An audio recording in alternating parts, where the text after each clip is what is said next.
कर्मण्येवाधिकारस्ते मा फलेषु कदाचन मा कर्मफलहेतुर्भूः मा ते संगोऽस्त्वविकर्मणि।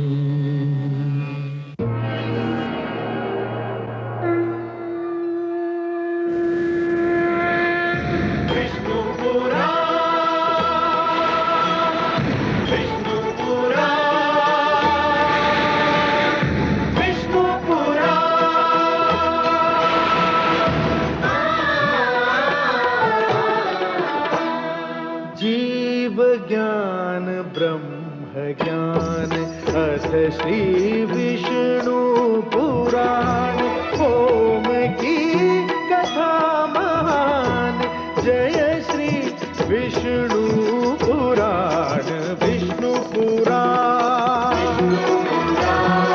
विष्णु पुराण विष्णु पुराण प्रगटे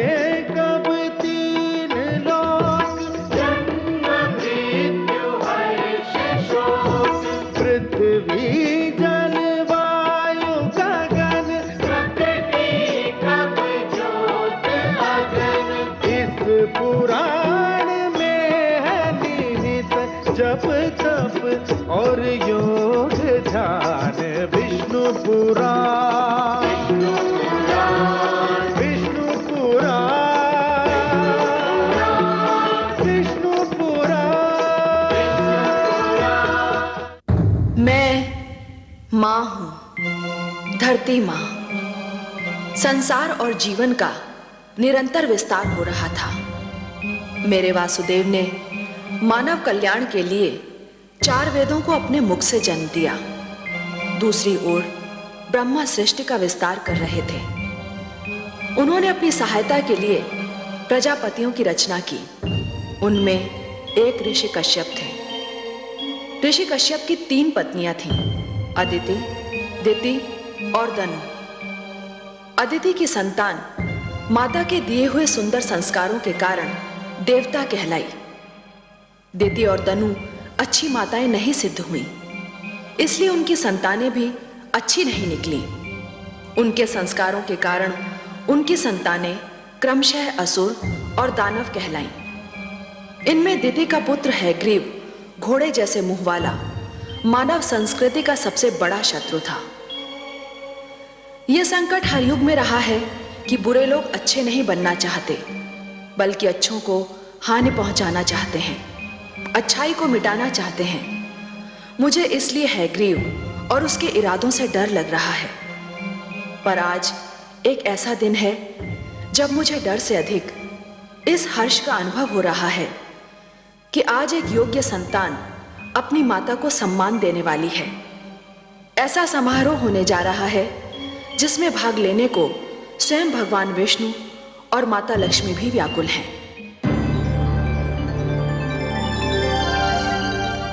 महादेवी जी परमेश्वर, हमें देवलोक चलना है।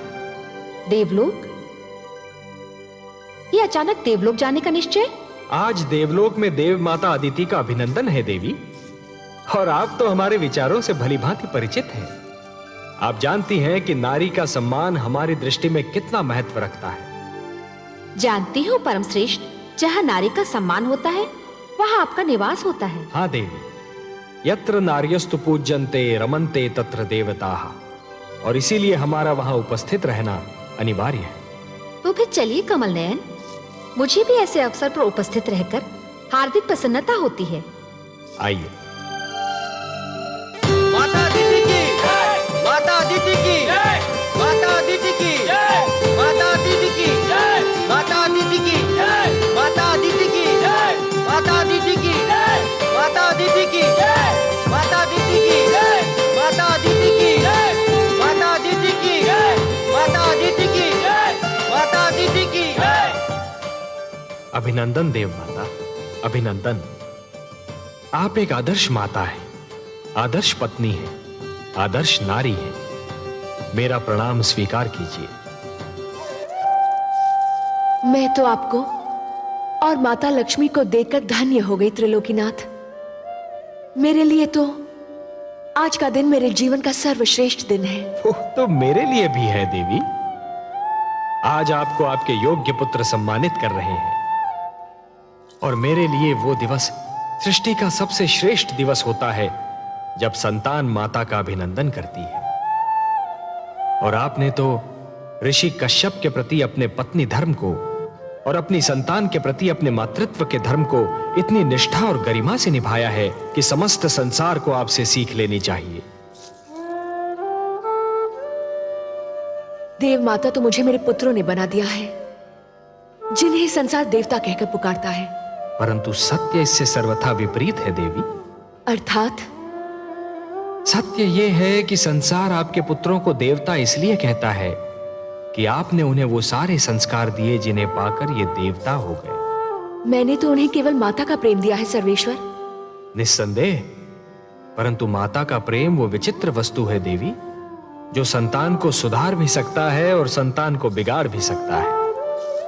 आपने अपनी संतान को अच्छी शिक्षा दी, अच्छे आचार विचार दिए, अच्छाई और बुराई की पहचान कराई, जीवन जीने के ढंग सिखाए, उन्हें बुरी डगर पर चलने से रोका, उनकी हर भूल पर उन्हें टोका। और यही तो माता का वास्तविक प्रेम है। देवी, जिस प्रकार एक पौधे को अच्छे फलने फूलने के लिए सूर्य के प्रकाश, निर्मल जल और स्वच्छ वायु की आवश्यकता होती है, उसी प्रकार अपनी संतान को योग्य बनाने के लिए अच्छी शिक्षा, दीक्षा और मार्गदर्शन की आवश्यकता होती है। और यही तो सब आपने अपनी संतान को दिया। ये सब आप ही की कृपा है लक्ष्मी नारायण। नहीं देव माता, नहीं। जल को अपनी निर्मलता, वायु को अपनी शीतलता और पुष्प को अपनी सुगंध का ज्ञान नहीं होता। ये ज्ञान तो केवल उन्हीं को होता है जो जल को स्पर्श करते हैं, जो वायु का अनुभव करते हैं, जो पुष्प के समीप जाते हैं। हे देव माता अदिति, आप कितनी महान हैं, इसका अनुमान कदाचित आपको नहीं है, परंतु आपके पुत्रों को है, संसार को है और मुझे है। बल्कि आपके मातृत्व को देखकर तो मुझ जैसा अजन्मा भी आपकी कोख से जन्म लेना चाहता है। हे त्रिलोकीनाथ, आपके सुंदर मुख से ये मधुर वाणी सुनकर मेरे हृदय की जो दशा है उसका वर्णन करने के लिए मेरे पास शब्द ही नहीं है। मेरा मन प्रसन्नता से फूला नहीं समा रहा। आपकी माता कहलाने से बड़ी उपलब्धि और क्या हो सकती है? जिसे ये स्थान मिल जाए त्रिलोक में, उसकी तुलना कोई नहीं कर सकता। तब हे देव माता अदिति, मैं आपको यह वचन देता हूं कि आपका पुत्र कहलाने का सौभाग्य अवश्य प्राप्त करूंगा। मैं धन्य हो गई त्रिलोकीनाथ। मैं उस दिन की प्रतीक्षा करूंगी। जाने की अनुमति दीजिए।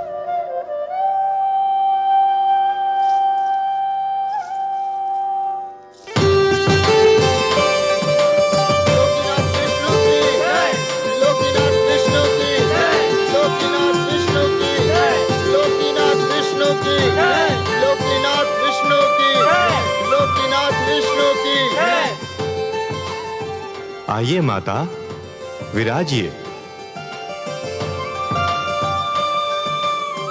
धन्यवाद पुत्रों, तुम्हारे कारण तो मुझे आज इतना महान वरदान मिल गया। पर हम तो आपको कुछ न दे सके माते। संतान से मां को और क्या चाहिए? सुख और आदर तो तुम सबने मुझे इतना दिया कि मुझे और किसी वस्तु की इच्छा न रही और ना ही आवश्यकता।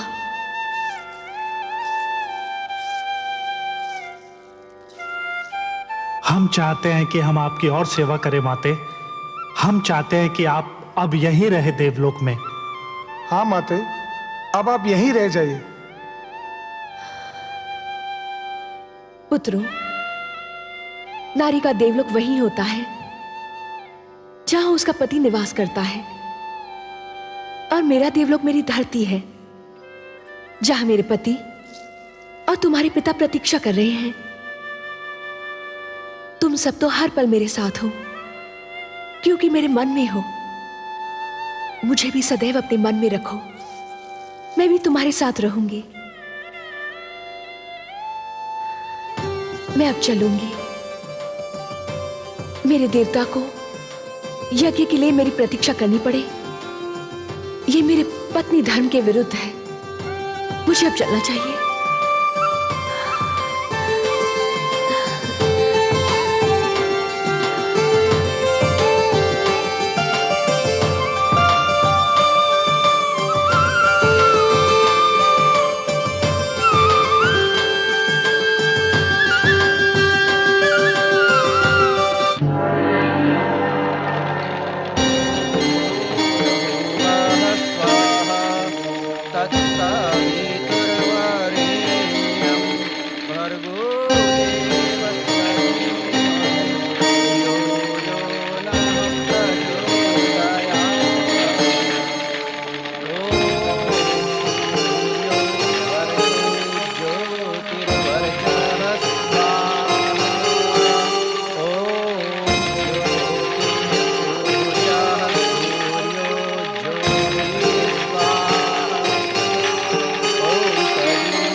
सौभाग्यवती भव, आयुष्मती भव। देवी, मैं भगवान विष्णु से प्रार्थना करता हूं कि वो आपकी समस्त इच्छाएं पूरी करें। स्वामी, जिस नारी का पति भी देवता हो और संतान भी देवता मानी जाती हो, उसके मन की और क्या इच्छा हो सकती है? मेरे मन की बस एक ही इच्छा है कि हमारे परिवार पर भगवान विष्णु की कृपा सदा यूं ही बनी रहे।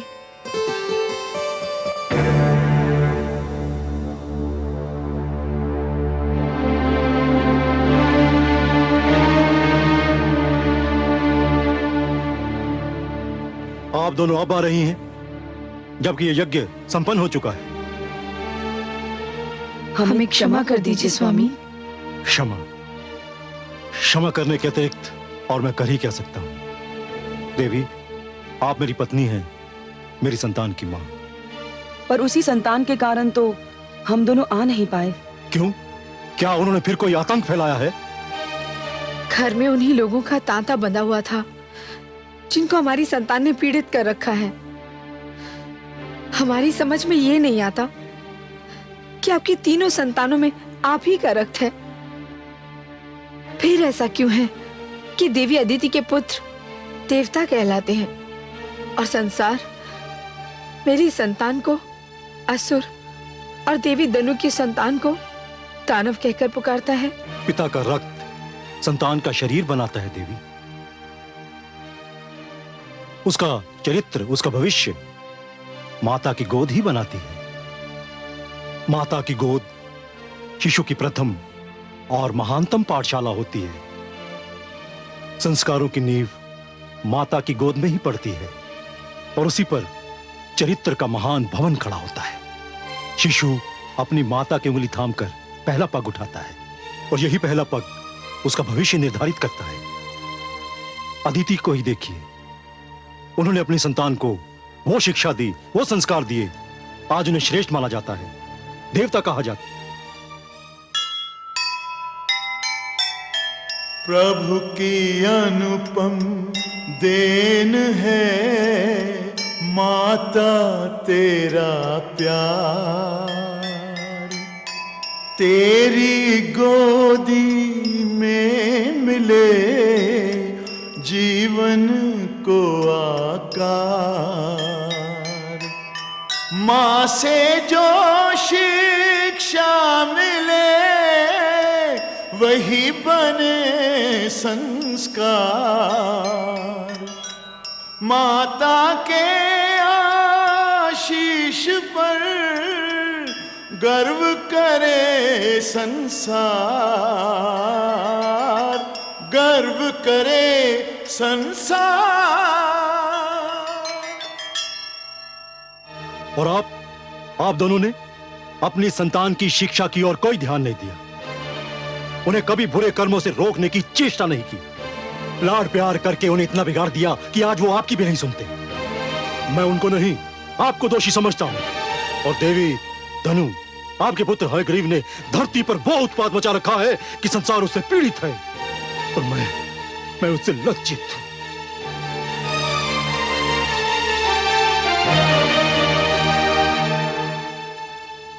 स्वामी,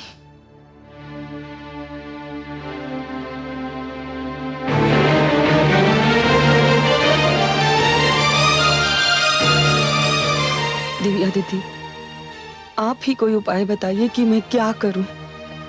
हयग्रीव को समझाइए बहन कि वो हिंसा और अत्याचार का मार्ग छोड़ दे।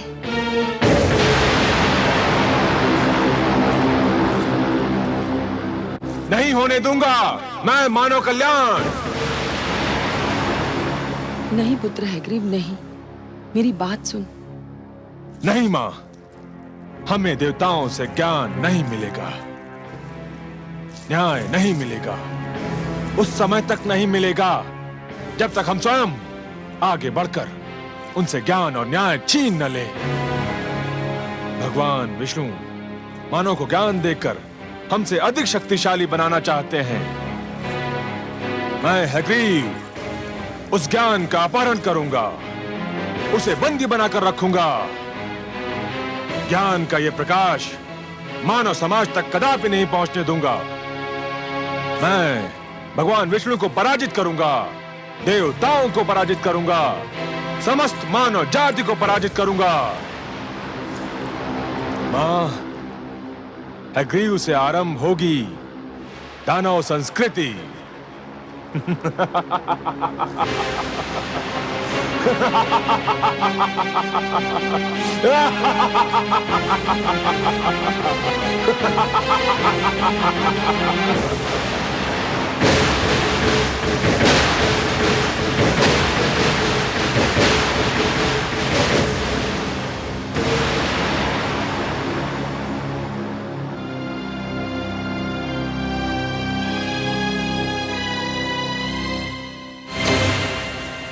ऋग्वेद, यजुर्वेद, सामवेद, अथर्ववेद, मेरे निकट आइए।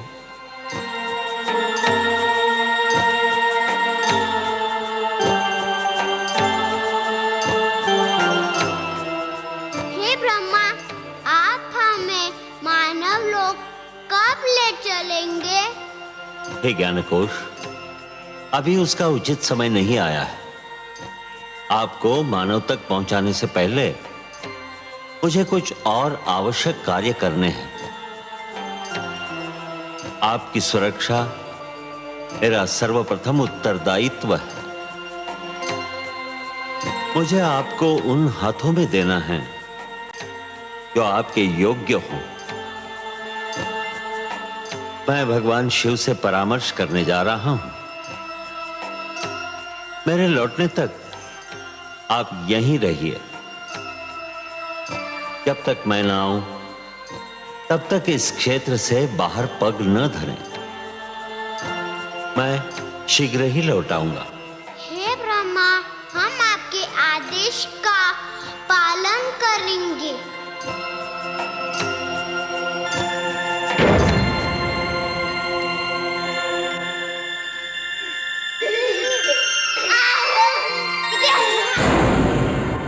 दानवराज हयग्रीव की, दानवराज हयग्रीव की, दानवराज हयग्रीव की, दानवराज हयग्रीव की, दानवराज हयग्रीव की, दानवराज हयग्रीव की, दानवराज हयग्रीव की, दानवराज हयग्रीव की। दानवराज हैग्रीव की, दानवराज हैग्रीव की।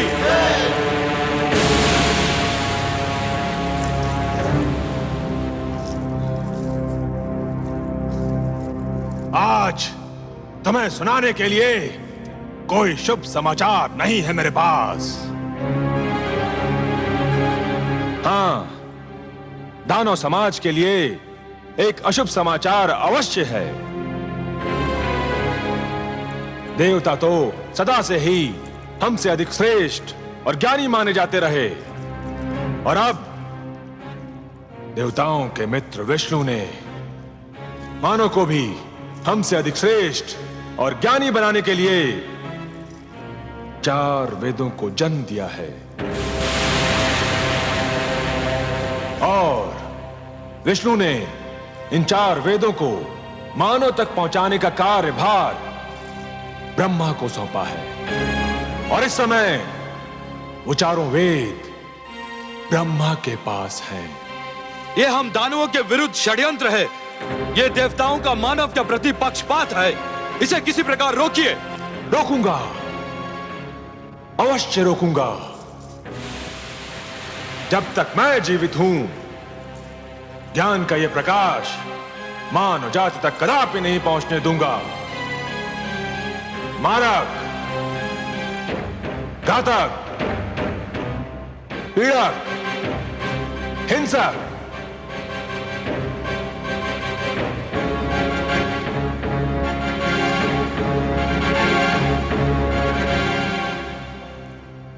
तुम चारों को अपनी शक्ति पर बड़ा गर्व है ना? आज तुम सबकी शक्ति की परीक्षा है। जाओ और ब्रह्मलोक से उन 4 बालकों को पकड़कर हमारी सभा में ले आओ। जाओ। जो क्या दानवराज, आपके आदेश का पालन होगा। दानवराज हैग्रीव की, दानव संस्कृति की, दानवराज हैग्रीव की, दानव संस्कृति की।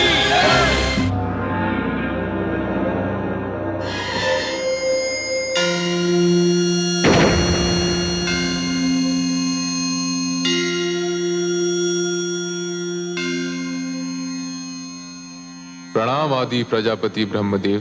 प्रणाम भोलेनाथ। शिवलोक पधार कर आपने मुझे धन्य किया। मैं आपसे कुछ परामर्श करना चाहता हूँ शिव शंकर। आपको सहयोग देकर मुझे प्रसन्नता होगी। हे महेश, भगवान विष्णु ने 4 बालकों के रूप में अपनी वाणी मुझे सौंपी है और आदेश दिया है कि मैं इसे मानव तक पहुंचा दूं। ये तो आपके लिए कोई कठिन कार्य नहीं है। कठिन कार्य तो नहीं है, पर एक दुविधा ने मुझे आ घेरा है। दुविधा? और आपको? हाँ भोलेनाथ, आप तो भली भांति जानते हैं कि धरती पर क्या उत्पात मचा हुआ है। युद्ध, छल, कपट, भ्रष्टाचार, अत्याचार से धरती की दशा दयनीय हो गई है। एक मानव दूसरे मानव के रक्त का प्यासा हो रहा है। ऐसे मानव को भगवान विष्णु की दी हुई ये महान वाणी, यह अनुपम भेंट मैं कैसे सौंप सकता हूं भला? तो फिर आपने क्या निर्णय किया? कोई निर्णय लेने से पहले मेरे लिए आपकी स्वीकृति की आवश्यकता है। मेरी स्वीकृति? हाँ शिव शंकर, इस सृष्टि की रचना मैंने की है, परंतु इस सृष्टि में बहुत सी ऐसी वस्तुएं भी जन्म ले चुकी हैं जो अनचाही हैं। मैं इस सृष्टि में परिवर्तन चाहता हूं। भगवान विष्णु के आप्त वचन को मानव तक पहुंचाने से पहले मैं चाहता हूं कि धरती से कुरूपता, पाप, अन्याय तथा अवगुण का विनाश हो जाए। और हे महेश, यह कार्य तो केवल आप ही कर सकते हैं। हे आदि प्रजापति, इस धरती पर रूप और कुरूपता, न्याय और अन्याय तथा गुण और अवगुण एक दूसरे में इस प्रकार समाये हुए हैं, यदि एक को मिटाया जाए तो दूसरे का भी कुछ अंश मिट सकता है। पुण्य और पाप एक दूसरे में इस प्रकार उलझ गए हैं, यदि एक पर चोट की जाए तो दूसरे को भी हानि पहुंच सकती है। यह क्षेत्र आपका है भोलेनाथ, कोई और इस कार्य में हस्तक्षेप कर ही नहीं सकता। यह निर्णय केवल आप ही कर सकते हैं कि किसको नष्ट किया जाए और किसकी सुरक्षा की जाए। आप जो निर्णय करेंगे वही उचित होगा, परंतु निर्णय तो आपको करना ही होगा।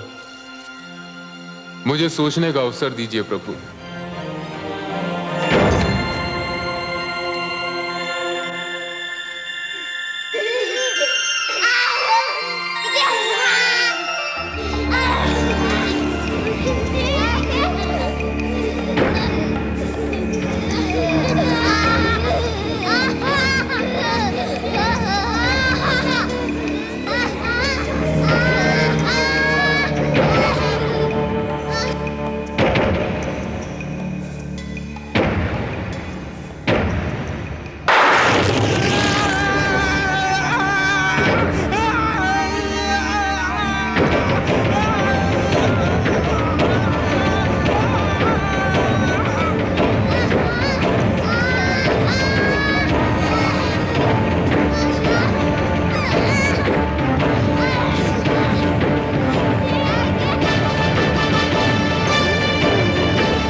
निर्णय है आपका भोलेनाथ?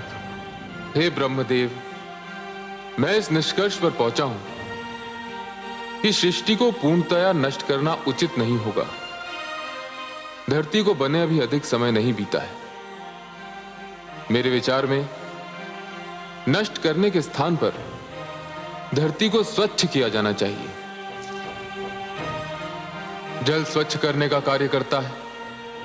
जिस प्रकार मनुष्य जल में स्नान करके अपने शरीर पर जमे मैल को दूर कर देता है, ठीक उसी प्रकार यदि धरती जल में डूबकर उभरे तो उसकी समस्त बुराइयां धुल जाएंगी जो आपको अनचाही लग रही हैं। परंतु धरती तो जल में डूबकर उभर आएगी, पर उस पर बसी मानव जाति का क्या होगा? मैं नए मानव को जन्म दूंगा। उसमें भी एक कठिनाई है। क्या कठिनाई है भोलेनाथ? आपके पुत्र मनु मानव सुरक्षा के लिए तप कर रहे हैं। वे मानव जाति का विनाश होने नहीं देंगे। तप करना उसके अधिकार में है, किंतु सृष्टि के विनाश को रोकना उसके अधिकार में नहीं है। मनु को उसका कर्म करने दीजिए। भगवान विष्णु की स्तुति कर रहा है वो। उसका और उसके तप का परिणाम भगवान विष्णु की इच्छा पर छोड़ दीजिए। मैंने आपसे जो निवेदन किया है, मुझे उसका उत्तर चाहिए भोलेनाथ। उत्तर? उसका तो केवल एक ही उत्तर है। धरती पर जल प्लावन होगा। हे शिव, मैं आपको प्रणाम करता हूं।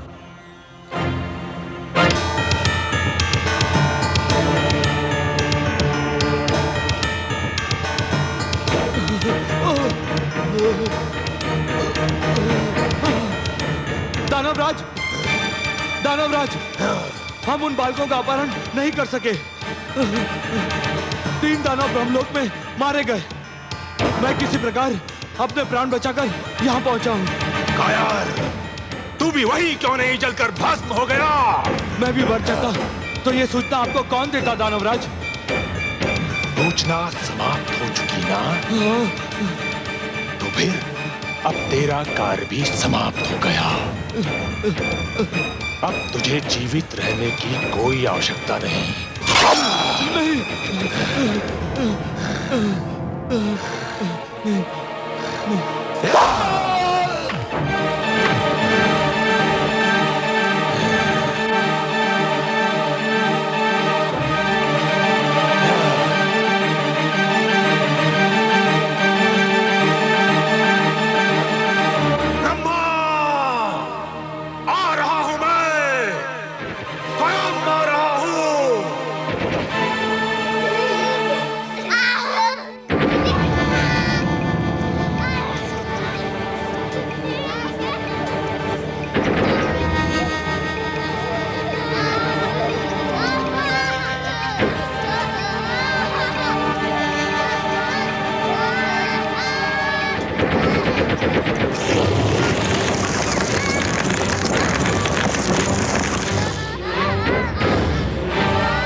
बालकों, मेरा चमत्कार देखना चाहते हो तो आओ, मेरे पास आओ। हम यहाँ से बाहर नहीं जा सकते। क्यों? क्यों नहीं आ सकते? भगवान ब्रह्मदेव का आदेश है कि हम इस क्षेत्र से बाहर पग भी न धरे। अरे वो तो महाकपटी है, तुमसे छल कर रहा है। ब्रह्मा जैसे महान देवता के लिए ऐसे शब्द मुख से निकालते हुए तुम्हें लज्जा नहीं आती? लज्जा?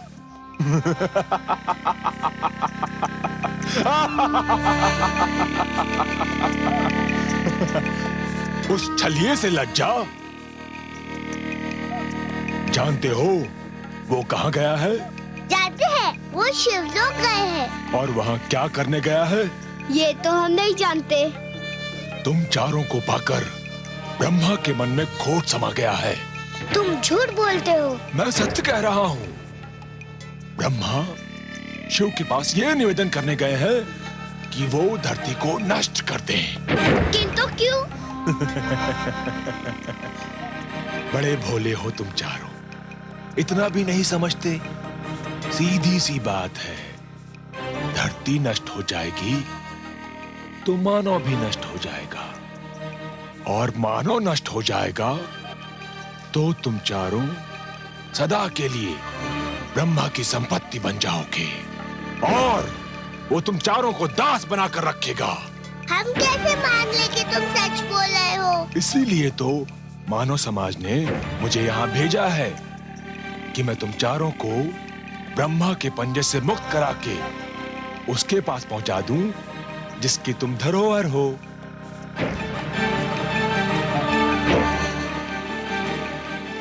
सोच क्या रहे हो?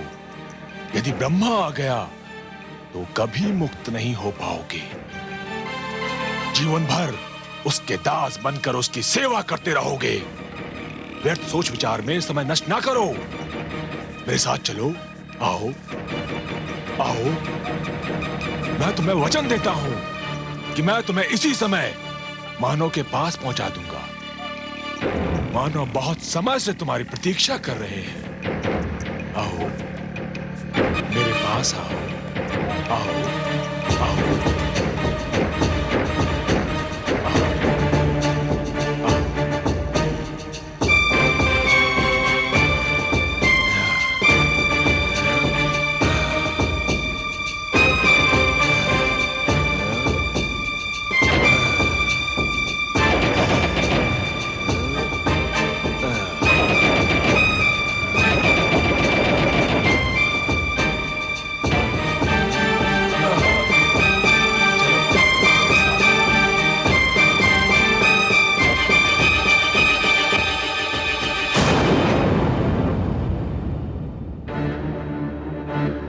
ऋग्वेद, यजुर्वेद, सामवेद, अथर्ववेद, कहां हो तुम? कहां हो? सामवेद, अथर्ववेद, ऋग्वेद, यजुर्वेद, कहां गए तुम लोग?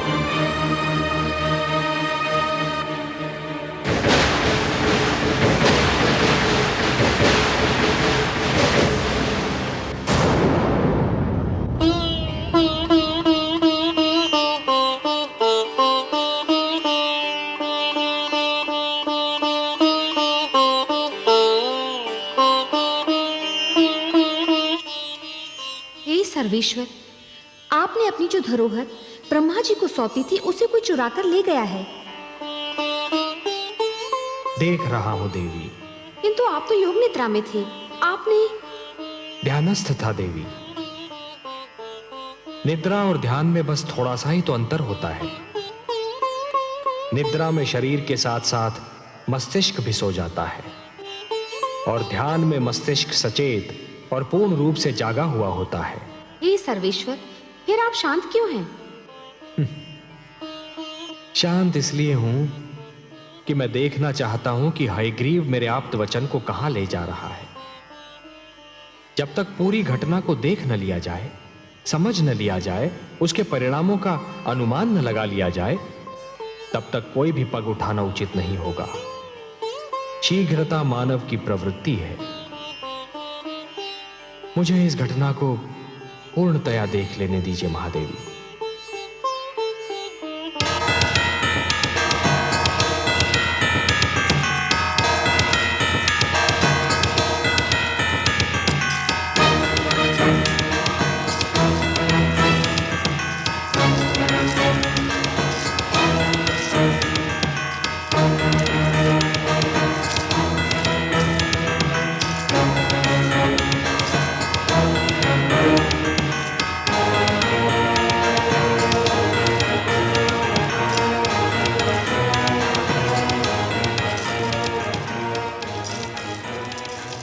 तुम कौन हो और हमें कहाँ ले आए हो? मैं हयग्रीव दानव हूँ, और ये मेरा भवन है, और तुम चारों अब सदैव यहीं रहोगे। तुम कपटी हो। तुमने हमारे साथ छल किया। तुम्हें तुम्हें अपने अधिकार में लेने के लिए मैं कुछ भी कर सकता था, पर भगवान ने हमें मानव के लिए बनाया है। हम मानव कल्याण के लिए रचे गए हैं। हमें मानव के पास जाना है। अब तुम कहीं नहीं जाओगे। बड़ी कठिनाई से तुम्हें प्राप्त किया है। अब देखता हूं मानव हमसे अधिक शक्तिशाली कैसे बनता है। तुमने हमें मुक्त नहीं किया तो भगवान विष्णु तुम्हारा सर्वनाश कर देंगे।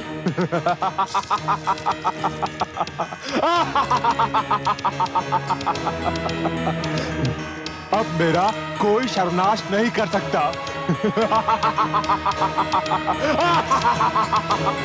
और यदि तुम में से किसी ने भी यहां से भागने का प्रयत्न किया तो तुम सबको नष्ट कर दूंगा।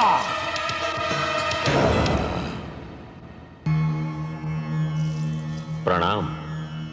हमारी धरोहर चोरी हो गई। कोई हमारे वेदों को अपहरण कर ले गया। यही सूचना लेकर आए हैं ना आप ब्रह्मा जी? आपसे क्या छुपा है सर्वेश्वर? हाँ, ऐसा ही हुआ है। मैं शिवलोक गया था। मेरी अनुपस्थिति में कोई उन्हें चुरा ले गया। यह कार्य दानव हयग्रीव ने किया है। जब से देवताओं ने दानवों और असुरों पर श्रेष्ठता प्राप्त की है, तभी से वो दुष्ट द्वेष की अग्नि में जल रहे थे। अब जब उन्हें यह ज्ञात हुआ कि वेदों के कारण मानव भी उनसे श्रेष्ठ हो जाएगा, तो वो सहन नहीं कर सके। मैं हयग्रीव को ऐसा कड़ा दंड दूंगा कि वो जीवन भर भूल नहीं पाएगा। ब्रह्मा जी, वेद मेरी वाणी है। मानव कल्याण के लिए उन्हें मैंने रचा था। उसने वस्तु मेरी चुराई है और इसीलिए अपने विरुद्ध किए गए अपराध का दंड भी उसे मैं ही दूंगा। परंतु आप निश्चिंत रहिए। काग अपनी चाल बदल लेने से हंस नहीं बन जाता। विष अपना रंग बदल लेने से अमृत नहीं हो सकता।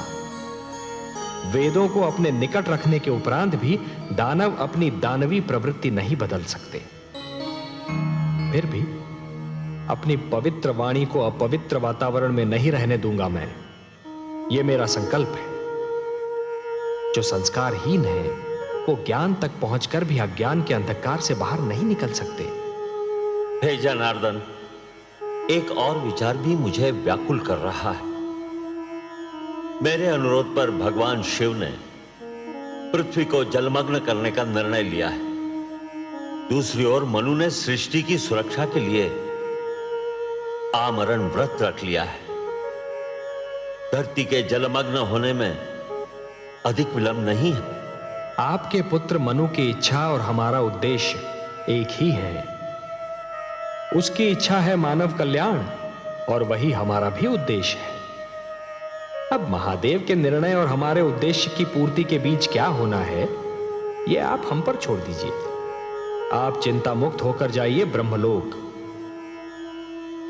हे नारायण, सृष्टि के कल्याण के लिए आप जो भी करेंगे, सृष्टि का कल्याण उसी में है। प्रणाम।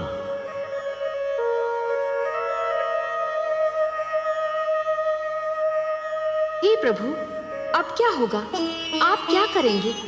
ब्रह्मापुत्र मनु का क्या होगा?